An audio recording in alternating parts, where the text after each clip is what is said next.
I kind of found bees sort of fascinating and had rescued a few out of swimming pools or places like that. Just always thought it'd be kind of cool to get in a bee suit and put it on and be surrounded by bees and not be able to get hurt. And, that was all it really was when I started. And then as soon as I started reading about the bees and, studying books and watching videos and doing all this other stuff, I really got completely swept away in all sorts of parts of beekeeping. It just became really fascinating. Before we get started, I have a quick favor. I've been self-funding the Finding Genius podcast for 5 years now. I've done over 3,000 episodes. And as you can see on YouTube, we're up over 1 million views on the channel, which is fantastic. The next thing I really want to push on is to get up to 10,000 subscribers, because once we do, we'll be able to put a donate button, and we'll be able to solicit donations to help keep the podcast running and to also get the Finding Genius Foundation moving along. We have a big project studying anxiety, depression, and PTSD, and working on a product to help people overcome these problems, because I've seen them explode recently after the last 2 years of the whole virus situation. So if you would, please subscribe to the podcast. That would help us tremendously. Give us a thumbs up and check in the description for Buy Me a Coffee. It's about $5. If you could buy me a coffee, I'd really appreciate it. It would help keep the channel going, and I love coffee. Thank you. Forget frequently asked questions, common sense, common knowledge, or Google. How about advice from a real genius? 95% of people in any profession are good enough to be qualified and licensed. 5% go above and beyond. They become very good at what they do, but only 0.1%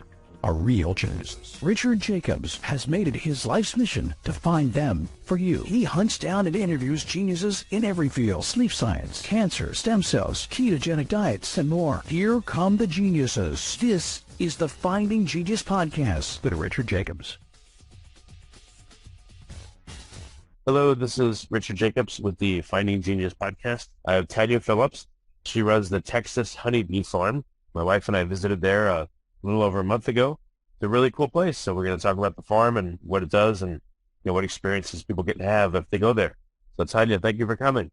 Thank you for having me. Yeah, if you would tell me a bit about your background. How did you first get into the idea of keeping bees? Well, I don't suppose keeping bees had anything to do with the background, other than I kind of found bees sort of fascinating and had rescued a few out of, swimming pools or places like that, and just always thought it'd be kind of cool to get in a bee suit and put it on and be surrounded by bees and not be able to get hurt. And, that was all it really was when I started. And then as soon as I started reading about the bees and, studying books and watching videos and doing all this other stuff, I really got completely swept away in all sorts of parts of beekeeping. It just became really fascinating. How did you start out? You said you rescued bees? Like, did you rescue a whole hive or individual? Oh, no, I was just rescuing like one bee drowning or something, or a few bees drowning in a pool. No, when I started, I ordered, just like any beekeeper would start, I just ordered some bees and I was waiting for them to come in, and I ordered 3 colonies. They say it's better to start with 2 or 3 colonies rather than just one. So I ordered 3 to start with and took a class and made my husband go, and he got interested too. So then he ended up buying a couple of colonies. So we were kind of starting right out with 5. Oh, wow. So it's a good idea to get multiple colonies in the beginning in case you inadvertently kill one colony, or what's the reason? Yeah, bees are a little bit different than, they're not really a pet, and yet they're not completely wild either. So you can provide the perfect place for them to live, at least, what we're told is perfect for them, right? And you can give it to them and put them in there. But the bees are still ultimately going to be making the decision on whether they stay or not, because there's an open door, and anytime they want, they can leave. Or, yeah, something bad could happen and they could die. They could go browse on flowers that had been poisoned by something, or they could, catch a disease, or they could already have a disease when you bought them, or you could kill their queen, So there's lots of ways that we as beekeepers can accidentally kill our bees, or, things that they can get into and die. So you can only buy your bees in the spring. So if you just started with one colony and then they died a few months later, you'd have to wait another year, to get started again. So that's why. Oh, okay. When can, so if someone wants to get into beekeeping, what time of year should they get their first colonies? Why? You can only get the bees in the spring and early summer pretty much. I mean, unless you're buying them maybe you're buying an existing colony that somebody else already has that they just happen to be selling. But typically the bee breeders are only breeding their queens. Well, I mean, it's just in order to breed queens, you got to have drones, and bee colonies only make drones when the weather's really nice and when there's plenty of forage. So that around here happens to be spring. We get a little bit of it in the fall, but it tends to pretty much be spring. So all the queens are raised in the spring.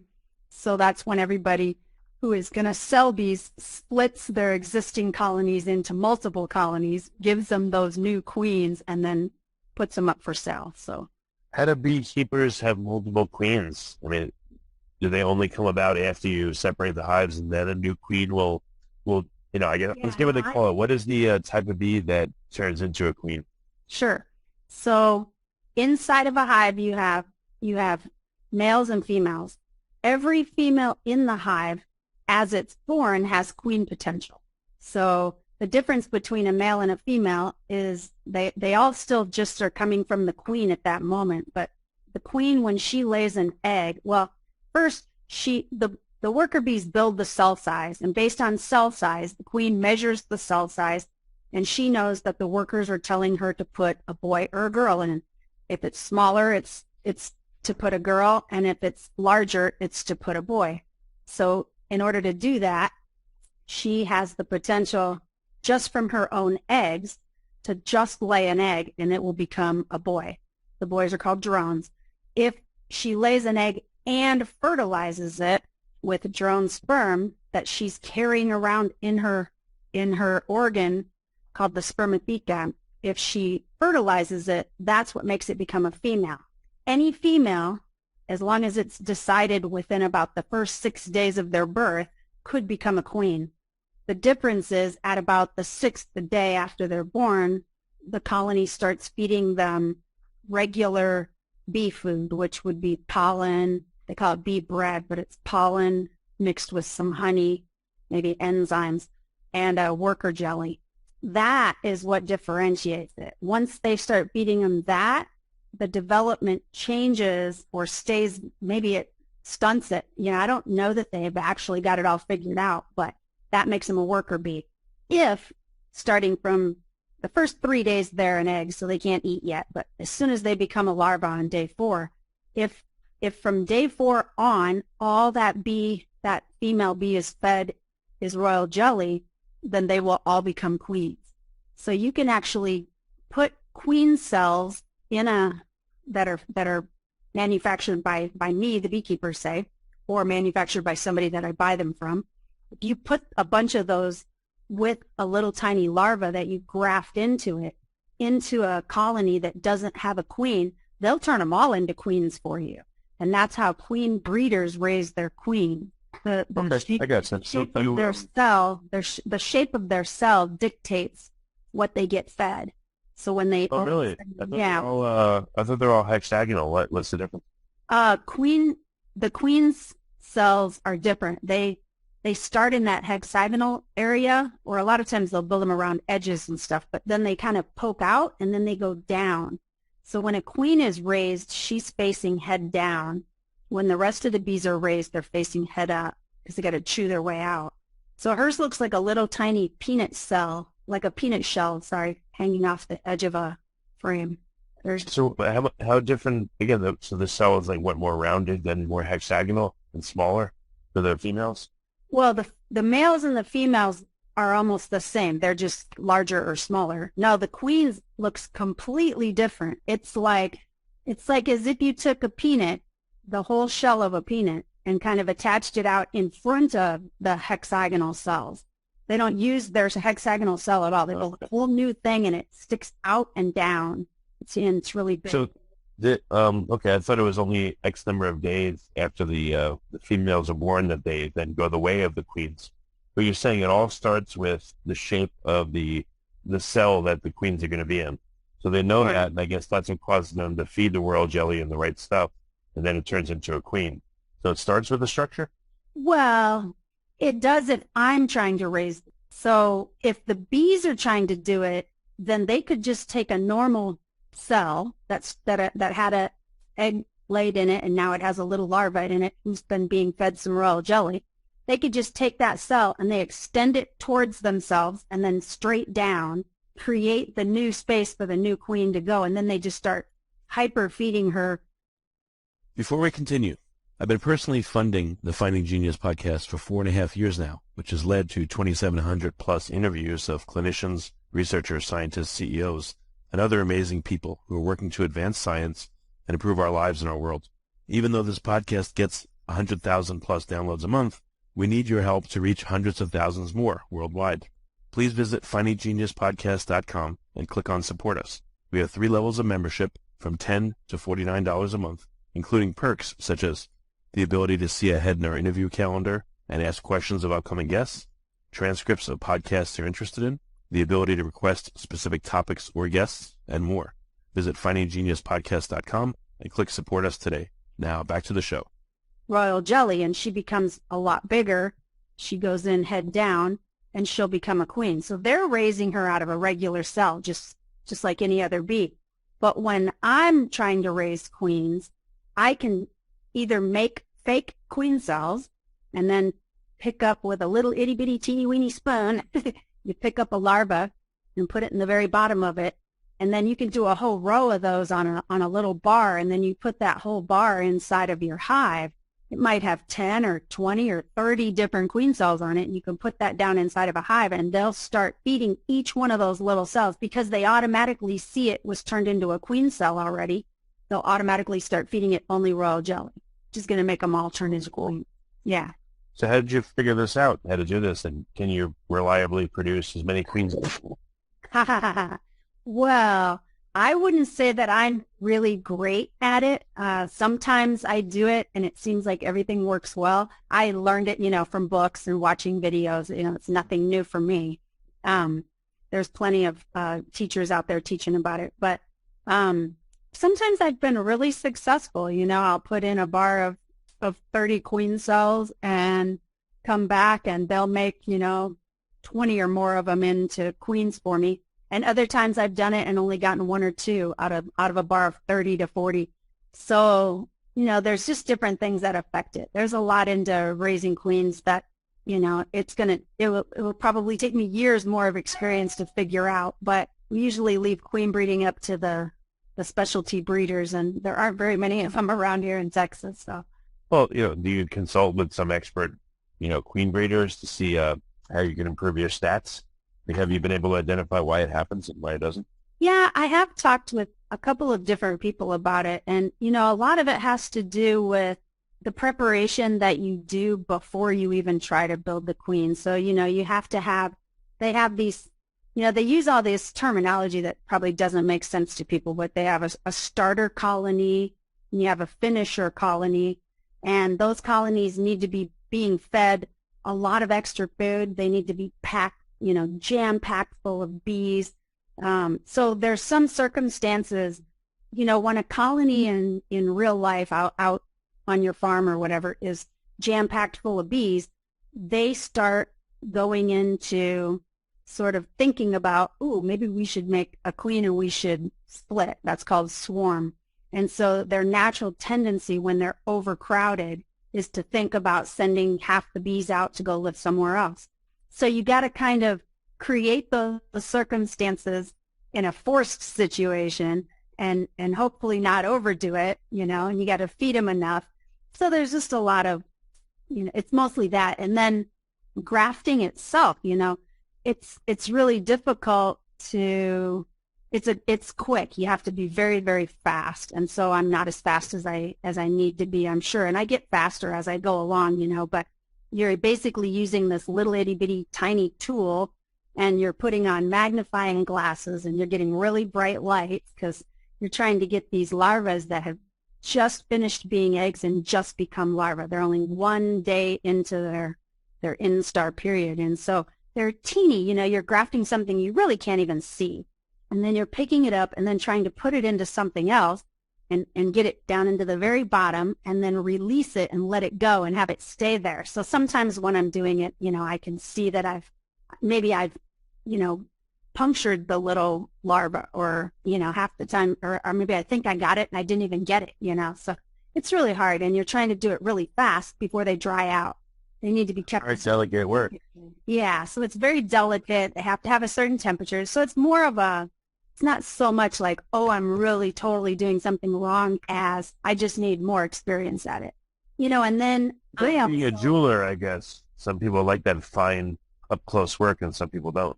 Yeah, I like doing it, but it's also, you're going to try to do, say, 30 or 40 or 50 of them, hoping you'll get a few. And then I'm always like, what if I get a whole bunch? And then, oh my God, then I have all these queens, and now I need to, you have to still, even once you successfully get them to generate a queen out of some little larva that you transplanted, and then 14 days later, or less, 12 to 13 days later, it's going to become a queen. Then you have to get that into a queenless colony, and then she has to go out and get mated before she becomes really valuable to you. So there's a lot of things. How long can a colony be without a queen? If they were really big to start with, then they've got some time. If they were really small and didn't have many bees left, bees are dying every day. So, pretty soon they'll be so small that they can't recover from it. But the greater chance is after about, you're pretty safe with a couple of weeks. You're pretty safe, because it takes 16 days from the day an egg is laid for it to be born as a queen. So, you've got 2 to 3 weeks to play with probably, but anything much beyond that, the problem that will happen is without a queen in there, there's no queen pheromone to inhibit the ovaries of the rest of the workers. And so there's a certain percentage of worker bees that, even though they were never queens, they've never been mated or anything like that, they'll start laying eggs. But all of their eggs are going to turn into drones because they're not mated. There's no sperm in there. So once that starts happening, it's very difficult to fix, and you'll end up losing the colony. It's called a drone laying worker, and you end up losing the colony for that. So how do you introduce the queen in the right way, and how do you make sure that she mates and becomes a part of that colony? The way I do it is I create little nukes. So maybe just take 2 frames of bees and a frame of food, and then a couple empty frames, and put them into a nuke box, which is called a nucleus, or a small colony. So it's not a whole lot of bees. And then I I would prefer to, before the queen hatches, when she's still a larva, when she's a big queen cell, so maybe 2 days before she's going to hatch, I take that queen cell and stick it inside that colony that doesn't have a queen. And they see that queen cell and they're like, oh, wow, cool. Look, we have a queen. Let's finish her up. And they'll pay attention to her. And as soon as she's born, they continue feeding her, and she becomes attached to them and they're attached to her, and they start working together. And after I think it's about 5 days or so, she'll go out on mating flights and come back to that same colony. And eventually what I'm doing is I'm checking the colony for egg laying. So I can see the difference between a virgin queen, a queen who is just born, versus a queen who's been out and gotten mated. Her abdomen definitely changes. And so it's just a watching game. Not everyone's successful, but it's pretty good. Yeah. How do colonies lose queens? And then, will this method help restore it to an existing colony? Well, generally speaking, there isn't a reason for them to lose a queen. Because we're beekeepers and we're opening the hive and we're checking on them, sometimes it can be our fault that they lose a queen. Maybe we get the colony upset. Maybe we accidentally injure the queen in an inspection. Other than that, typically the only reason why a queen would leave a colony, because if the colony's dying from something, she's usually the last one to die because they're taking care of her. But if the colony, like I said, is getting really big and they're feeling the need to swarm, then they'll send the queen out, the old queen. She'll leave with half of the bees and go try to start a new colony. And the ones that are left will take some of her larvas and turn them into queens. And 2 or 3 of those queens will probably make it through the gestation period and they'll be born, but the first one born usually goes in and kills the rest of them. and she takes over and becomes the new queen. Now she still has to get mated, but And how does the mating happen? Can you help that, or what's needed to do that? you just need to have tons of drones. So you don't even want to start making queens until you see that you're in a place where all of your colonies are making drones on purpose. So every spring, drones don't help the colony they're born in at all, because those are their sisters and their mother.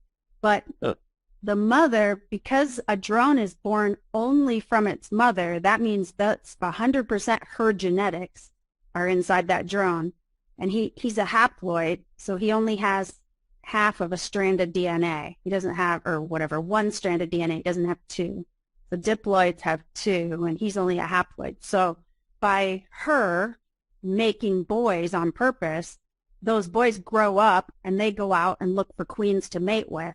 And when that happens, she's basically spreading out her genetics. So it's the way that they, I guess, survival of the fittest. The queens that are fit enough to lay drones send out their genetic material into the world to find queens and mate with them. Once a drone mates, he dies. Really?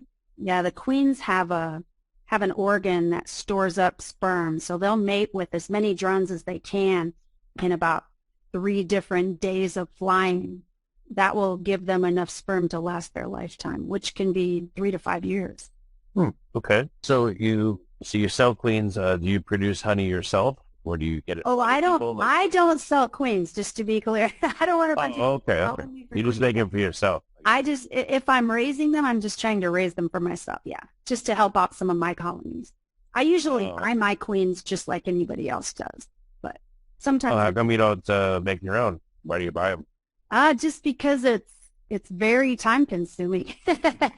And like I said, you gotta get everything right. You gotta have a lot of drones flying. I'm not a breeder. That's a big deal to be a breeder. But just to make a few for yourself isn't that big a deal. Yeah.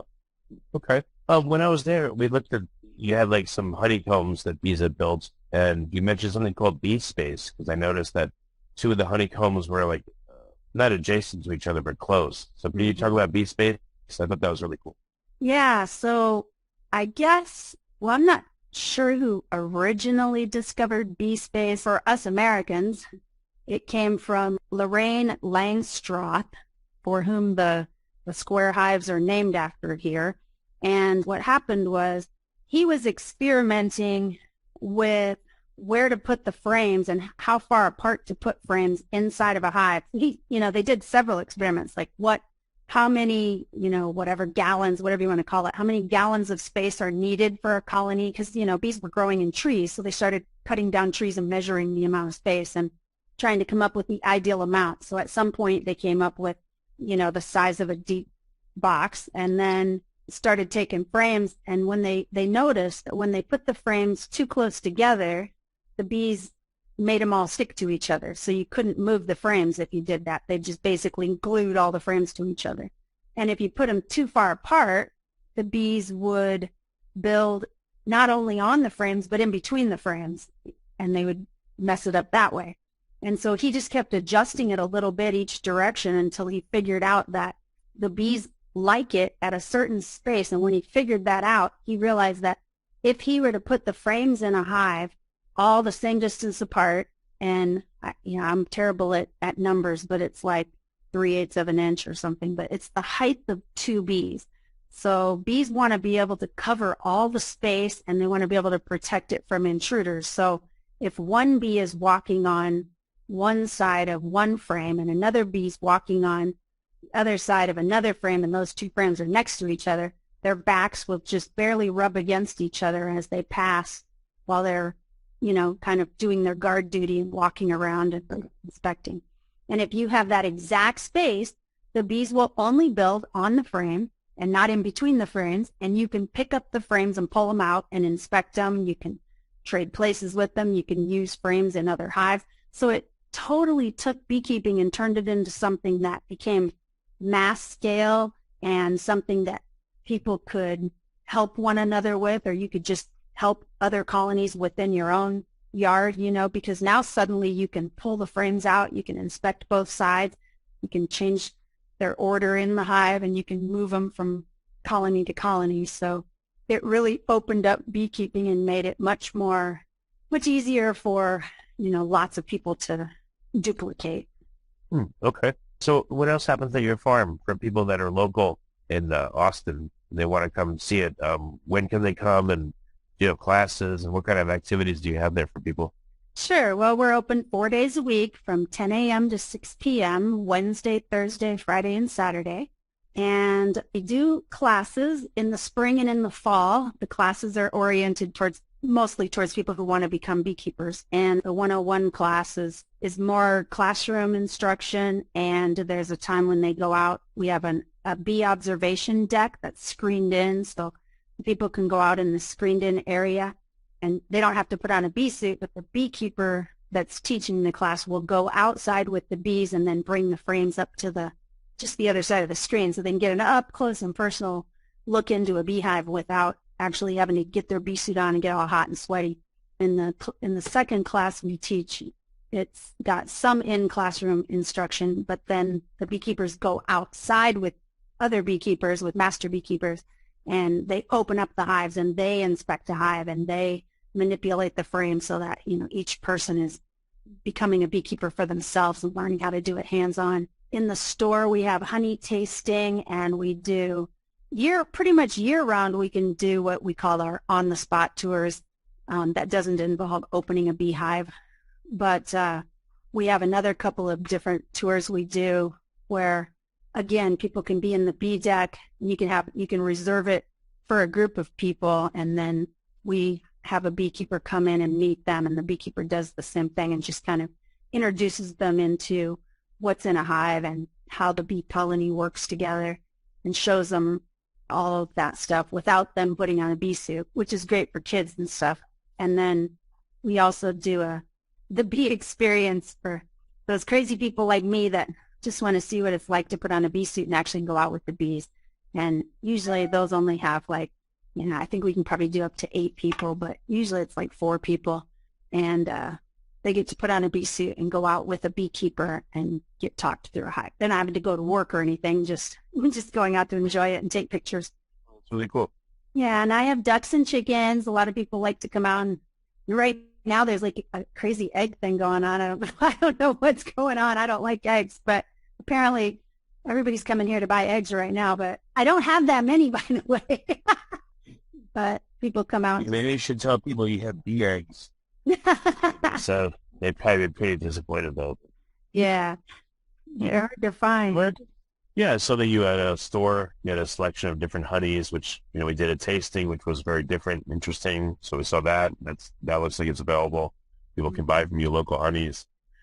And I sell beekeeping equipment for people getting started, and this year we're selling packages to help new beekeepers get started. That's just like a way that you sell bees. So somebody comes to your store and they want to start getting bees. You have all the materials where they can get started. Yeah, we sell the beehives and the the boxes and the bees, and then we even do A lot of people are getting ag exemption. They're getting ag valuation on their property lowered because they do beekeeping as their agricultural activity instead of like doing cows. And so those people may not be beekeepers yet, so they may need some help. So we offer services in helping people set up their farm in beekeeping and take care of the bees for them. Yeah, why do people come to you for bee equipment? Like, what are some of the main things that people do that you see hobbyists? Well, I mean, mostly people want to, it helps. And you can buy everything you want online, but you don't really have somebody to talk to, or you don't get to see it in action. And so a lot of people stop by here so that they can sign up for a class and or get a beekeeping book, and then get some advice on, what they actually need. A lot of times, what I've noticed anyways, is like starter kits online and stuff tend to have a lot of extra things in them that you really don't need. It's sort of like filler junk. And then I know that some of that junk can actually get you in trouble, and, especially when you don't have somebody telling you how to use it. Queen excluders can be very dangerous if not used correctly and at the right time. People put mouse guards on their hives, and we don't really have mice problems here. People buy all sorts of chemicals to put on the bees to treat them, and they don't really understand what they're looking for or doing. So it's kind of more about just, I think, you can buy a lot of stuff, but what do you really need? And that's kind of how I want to help people, is just get what you really need right now. And I'm close by. You can come back, or you can call and ask me a question, or whatever. And it makes sense. Well, I mean, not why people buy from you specifically, but why do people get into beekeeping? Do they think it'll just be cool to have a hive? Do they want to produce their own honey? Like, what are the reasons why people are interested in bees that you see? What I'm seeing a lot of right now, if it's not for ag, if it's just people wanting to do 1 or 2 hives or something, it tends to be a lot of people are really kind of getting curious about what it would be like to be fully sustainable, as a farm. They might be getting a goat and using the milk, and getting bees to use the honey for their sugar source, or to help teach their kids some things in homeschooling or something, and they have their garden, and they do rainwater collection and that kind of stuff. So we get that type of clients in. And then I also see people that are kind of just along that environmentalist point of view, where they know that, bees are having a hard time out there, and people are having a hard time, with their gardens growing and keeping things pollinated and all that. So they kind of want to just do it to be helpful, not only to their own garden, but just helpful to the planet in general. I see. Well, very good. So what's what is the best way for people to get in contact? Like, what's your website? How can they find you and learn more? Sure. Our website's texashoneybeefarm.com. And that's the easiest way. And if you go there, there's the phone number for the store, and our email's on there. Same thing. Go at texashoneybeefarm@gmail.com, or we have store at texashoneybeefarm.com. Okay. And for the end, we'll rearrange this, because this is not the last question, but we'll leave the exit. I just have one more question. What do you see are the top misconceptions the public has about bees, about keeping them, about their survival, etc.? Sure. One of the big misconceptions people have is that bees want to sting you. And, bees die when they sting you. It's only the females, the worker bees, that have the stinger. And you see that those are the only bees you see out and about. You're not going to see a queen normally anyways. You shouldn't see a queen anywhere outside the hive, nor do people see drones, just because there's not very many of them. So all you're seeing is worker bees. And if they are at your house for any reason and there's no beehive at your house, then the only thing they're doing there is looking for food. They may be at a hummingbird feeder, they may be at your chicken food or something like that, but they're just looking for food. They're looking for either nectar or protein or water, I guess. And so, the best ways to help them, you don't really want to put out sugar water for bees, kind of starts a feeding frenzy. But planting flowers for bees is helpful. But yeah, not to be afraid of bees. If you don't swat them or hurt them, they don't have any reason to hurt you, unless you're messing with their beehive, their house itself, Then yeah, bees are going to ignore. Yeah, the bees observe the Texas stand your ground law, right? Yes. I mean, if somebody, ripped the lid off to your house, you'd probably want to attack. So yeah. Well, very good, Tanya. Thanks so much for coming on the podcast. It's been a really good call, and it's really cool what you're doing. My wife and I had a great experience there. So I encourage any listeners that are local to you to either go to the website or visit. So thank you. Thank you. Have a great day. If you like this podcast, please click the link in the description to subscribe and review us on iTunes. You've been listening to the Finding Genius podcast with Richard Jacobs. If you like what you hear, be sure to review and subscribe to the Finding Genius podcast on iTunes or wherever you listen to podcasts. And want to be smarter than everybody else? Become a premium member at findinggeniuspodcast.com. This podcast is for information only. No advice of any kind is being given. Any action you take or don't take as a result of listening is your sole responsibility. Consult professionals when advice is needed.